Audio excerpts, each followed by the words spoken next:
വർഷക്കാലം മുജാഹിദ് പ്രസ്ഥാനം നിരന്തരം പ്രചരിപ്പിച്ചിരുന്ന ആശയം മറഞ്ഞ വഴിക്ക് ഉപകാരവും ഉപദ്രവവും ചെയ്യാൻ കഴിയുന്നവൻ അള്ളാഹു മാത്രമെന്നായിരുന്നു.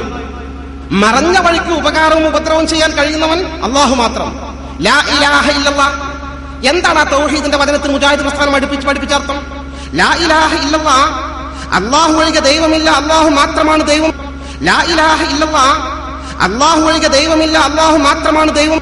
ലാ ഇലാഹ ഇല്ലല്ലാഹ്, അള്ളാഹു ഒഴികെ ദൈവമില്ല, അള്ളാഹു മാത്രമാണ് ദൈവം എന്ന് ചുരുക്കി പറയുമ്പോൾ മുജാഹിദ് പ്രസ്ഥാനം അതിന് പുതിയൊരു അർത്ഥകൽപ്പന നടത്തിയ ചരിത്രത്തിൽ ആദ്യമായി ലാ ഇലാഹ ഇല്ലല്ലാഹ് എന്നാൽ മറഞ്ഞ വഴിക്ക് ഗുണവും ദോഷവും ചെയ്യാൻ കഴിയുന്നവൻ അള്ളാഹു മാത്രം, അദൃശ്യമായ വഴിക്ക് ഗുണവും ദോഷവും ചെയ്യാൻ കഴിയുന്നവൻ അള്ളാഹു മാത്രം, അഭൗതികമായ വഴിക്ക് ഗുണവും ദോഷവും ചെയ്യാൻ കഴിയുന്നവൻ അള്ളാഹു മാത്രം, കാര്യകാരണ ബന്ധങ്ങൾക്ക് അതീതമായി ഗുണവും ദോഷവും ചെയ്യാൻ കഴിയുന്നവൻ അള്ളാഹു മാത്രം. ലാ ഇലാഹ ഇല്ലല്ലാഹ്ക്ക് ഈ ഒരു പുതിയ അർത്ഥം മുജാഹിദ് പ്രസ്ഥാനം അവരുടെ സകലമാന ഗ്രന്ഥങ്ങൾ എഴുതി വെച്ചു, അവരുടെ പാഠപുസ്തകങ്ങൾ എഴുതി വെച്ചു, അവരുടെ സകലമാന ആനുകാര്യങ്ങൾ നിരന്തരം എഴുതി.